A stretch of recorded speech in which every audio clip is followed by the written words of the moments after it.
আসসালামু আলাইকুম প্রিয় কৃষক ভাই, আপনারা কি জানেন আউশ মৌসুমে এমন একটি হাইব্রিড ধান আছে যেটি মাত্র 100 থেকে 105 দিনে পাকে এবং বিঘা 23 মণ পর্যন্ত ফলন দেয়। আজকের ভিডিওতে আমরা কথা বলবো বিরি হাইব্রিড ধান 7 নিয়ে, যেটি আউশ মৌসুমের একমাত্র সরকারিভাবে অনুমোদিত হাইব্রিড জাত। সম্পূর্ণ ভিডিও দেখুন, শেষে একটি বিশেষ টিপস থাকবে। জাতির পরিচয়। ব্রি হাইব্রিড ধান 7 উদ্ভাবন করেছে বাংলাদেশ ধান গবেষণা ইনস্টিটিউট, সংক্ষেপে ব্রি। ব্রি এ পর্যন্ত মোট 8টি হাইব্রিড ধানের জাত উদ্ভাবন করেছে, যার মধ্যে 5টি বোরো মৌসুমের, 2টি আমন মৌসুমের এবং একটি হলো আউশ মৌসুমের। সেটি হলো এই ব্রি হাইব্রিড ধান 7, অর্থাৎ আউশ মৌসুমে সরকার অনুমোদিত একমাত্র হাইব্রিড জাত হিসেবে এটি সম্পূর্ণ আলাদা ও বিশেষ। জাতের বৈশিষ্ট্য। এবার দেখি জাতের মূল বৈশিষ্ট্যগুলো কি কি। জীবনকাল 100 থেকে 105 দিন। রোপা আউশ হিসেবে স্বল্প মেয়াদী। গাছের উচ্চতা মাঝারি, প্রায় 100 থেকে 110 সেন্টিমিটার। কাণ্ড শক্ত ও মজবুত, সহজে হেলে পড়ে না। পাতার রং গাঢ় সবুজ, খাড়া ডিগপাতা। ধানের দানা মাঝারি চিকন ও সোনালী রঙের। ভাত ঝরঝরে ও সুস্বাদু। বিরি হাইব্রিড 7 জাতের আউশ ধানের রেকর্ড ফলন পাওয়া গেছে। ধান কাটার পর প্রতি বিঘায় 23 মণ, যা আউশ মৌসুমের অন্য যে কোনো জাতের চেয়ে অনেক বেশি। সাধারণ অবস্থায় হেক্টর প্রতি 6 থেকে 7 টন ফলন পাওয়া যায়। উফশী জাতের তুলনায় হাইব্রিড ধান চাষের 30 থেকে 40% পর্যন্ত ফলন বৃদ্ধি পাওয়া যায়। কোথায় চাষ করবেন? বিরি হাইব্রিড ধান 7 রোপা আউশ ধানের আধুনিক জাতের তালিকার অন্তর্ভুক্ত।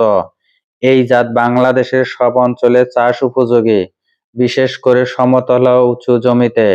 রোপা আউশ পদ্ধতিতে, যেখানে বোরোর পরে আমনের আগে ফসল নিতে চান।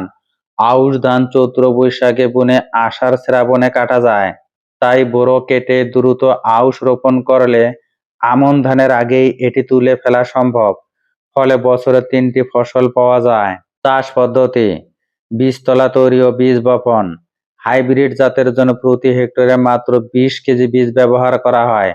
বীজতলা জমিতে প্রতি বর্গ মিটারে 2 কেজি গোবর সার বা পচা আবর্জনা সার প্রয়োগ করতে হবে।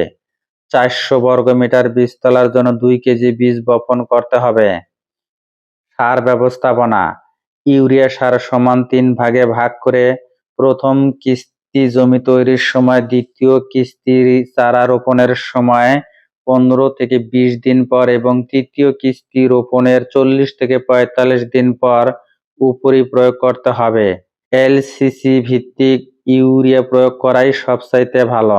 আগাছা দমন। রোপণের পর 45 দিন পর্যন্ত জমি আগাছা মুক্ত রাখতে হবে। সেচ। ধানের দ্রুত অবস্থা পর্যন্ত জমিতে যথেষ্ট পরিমাণ রসের ব্যবস্থা রাখতে হবে। গুরুত্বপূর্ণ সতর্কতা। একটি বিশেষ সতর্কতা, হাইব্রিড ধানের বীজ থেকে উৎপাদিত ধান পুনরায় বীজ হিসেবে ব্যবহার করা যাবে না, কারণ এতে ফলন আগের মতো পাওয়া যাবে না। প্রত্যেক মৌসুমের জন্য নতুন হাইব্রিড বীজের প্রয়োজন হয়। তো কৃষক ভাইয়েরা, এই ছিল ব্রি হাইব্রিড ধান 7 এর পূর্ণ পরিচয়। সংক্ষেপে মনে রাখুন, স্বল্প মেয়াদী মাত্র 100 থেকে 105 দিন, সর্বোচ্চ ফলন বিঘায় 23 মণ পর্যন্ত, রূপা আউশের একমাত্র হাইব্রিড জাত, বছরে 3 ফসলের সুযোগ। ভিডিওটি দেখে যদি বিন্দু পরিমাণ উপকারে আসে, ভিডিওটি অন্যদের মাঝে শেয়ার করে দিবেন।